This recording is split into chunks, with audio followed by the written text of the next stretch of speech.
Hi everyone, I'm Lisa. I'm the face, the mind, and the voice behind 1121 Windmills, and today I'm going to be opening a box on the internet.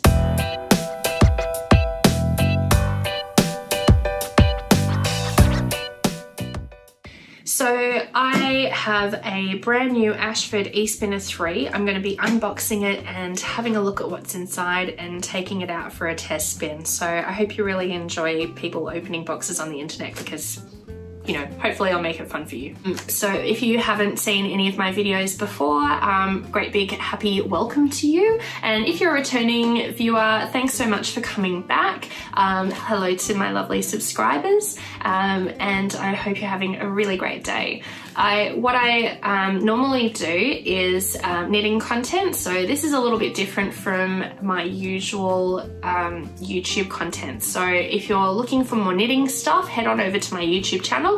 I'm mostly active over on Instagram, so if you want to find me, 1121 Windmills is my tag. Follow me, say hi.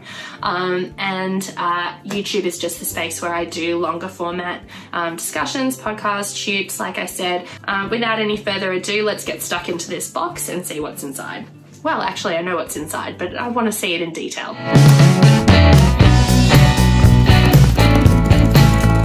Oh my gosh, guys, this is so funny.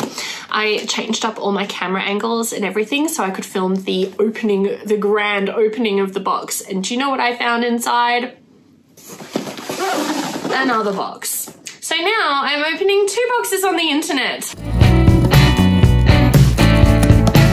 Oh my gosh, I absolutely love things that come in bags. What's that? Plug. Oh yes. It just is so nice when they come in properly fitted bags. Instructions. Alright, so that's what it looks like straight out of the box. Alright, so here we go. Let's see what's inside. I mean, you know, we know what's inside, but we're gonna just see. So first of all, I can see that it has a couple of netted pockets. Turn that around so you can see better. There, so there's a pocket here on this side, a pocket on this side. It's just made out of that mesh netting. Lots of paper. If you love paper, this is for you. Okay, get rid of that. That's just some packaging stuff. Oh, I think this is one of the buttons. There, check that out. This is one of the things that I was really super excited about with having this eSpinner. Up to now I've been spinning on a Nano, and I'll show you it later to compare the size of the bobbins, but this was the reason why I bought this. Capacity. I believe you get 3. So there's number 2. 3 bobbins. There's something in here. Oops. Some metal thingies. I told you this would be exciting. Oh look, a bag of bits. I'll work out what to do with those in a minute. And here, this is spectacularly packaged, by the way. This looks like the flyer, if I'm not stupid. The bobbins go on there. Why isn't it fitting? Oh, they turn these on the inside, but I think that you just, there we go, the guides. They're like your little flyer guides for your yarn. They turn them in, I suppose they'll get protected in transport. So there we go. Just like that. And then now I can sit a bobbin on. There. That's looking pretty much ready to go into the machine when I get that out. Okay, this is something. This is another thing that really excites me about this machine. This is a foot pedal, which plugs in. Oh my gosh, it looks like a thing you would control a guitar with, but not that I would know because I don't play the guitar. I mean, it looks like audio equipment. Having one included is really, really nice. And Okay, this looks like a Lazy Kate base. So I'm pretty certain, not that I need to read the instruction manual, the pins go in there. Maybe that's the wrong way around, although they look the same from both ends. You know when you get IKEA furniture, I'm the type of person to like lay out all of the parts and read the instructions meticulously.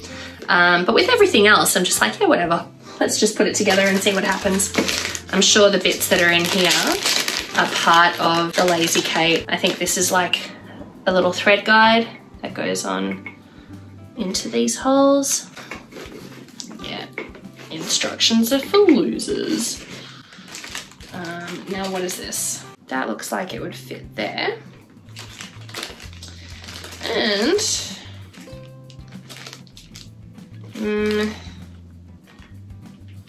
yeah, I don't know guys. I might read the instructions.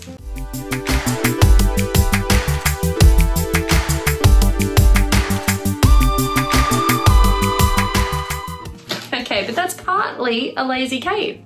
And I think it's tensioned, which I've never had before. So just for fun, I'll show you the Lazy Kate that I have been using up to now.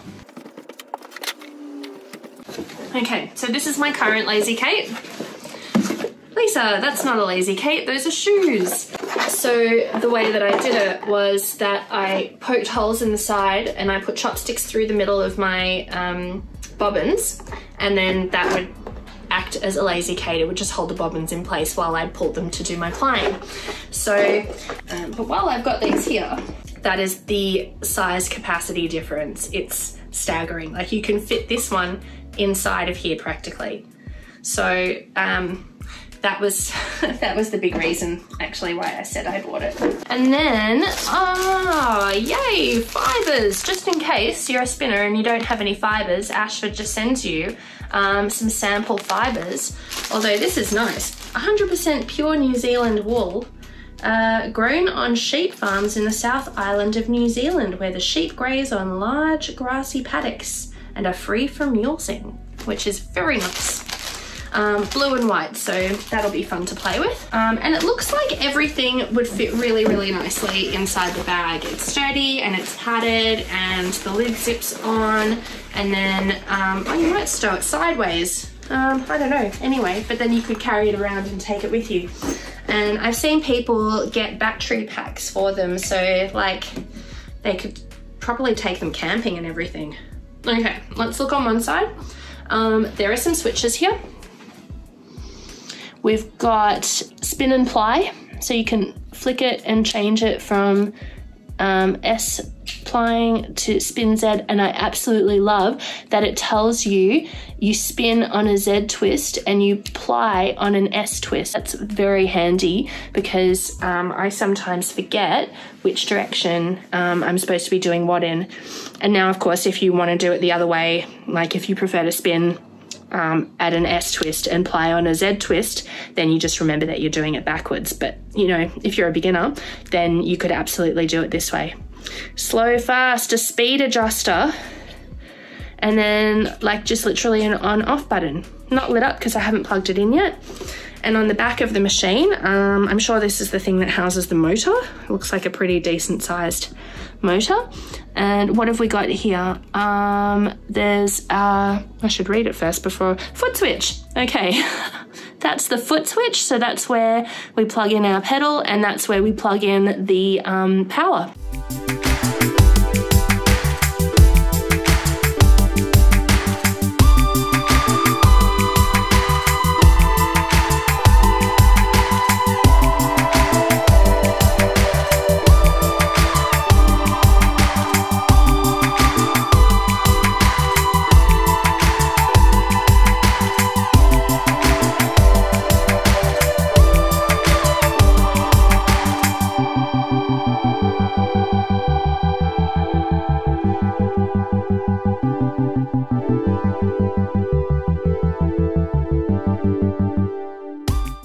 I've set up the machine now. I think it was perhaps a tiny little bit more fiddly than what I was expecting, but basically I've got it plugged in and ready to go. I have a bobbin installed, I have the flyer on. That little oil dropper was really handy. I've put oil in a few little places where it said to in the instructions. And I've got the tension band here.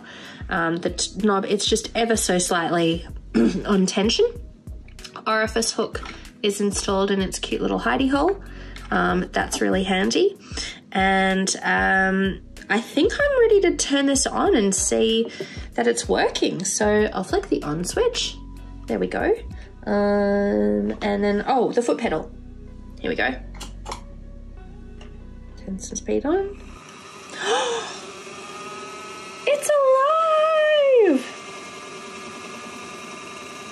And so quiet. I'm gonna turn the speed right up. Okay, that's the highest speed. And it's still pretty quiet, I think.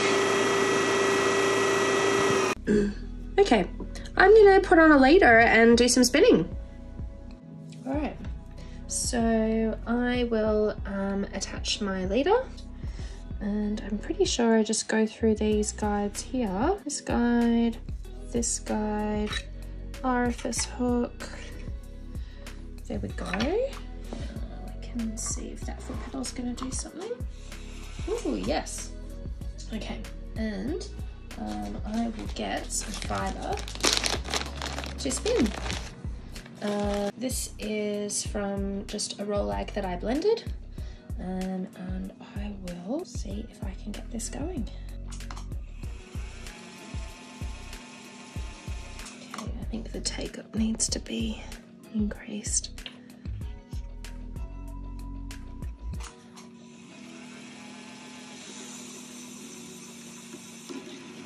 Oops.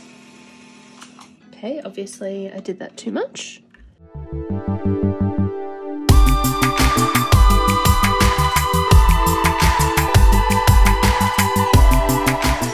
Alright, hooray. I'm feeling pretty happy with this so far. I think it takes maybe a little bit of fiddling just to get your hands around it, to get the tension and to get the tension knobs on correctly and the setup correctly and that sort of thing. As with any new gadget or tool that you want to use.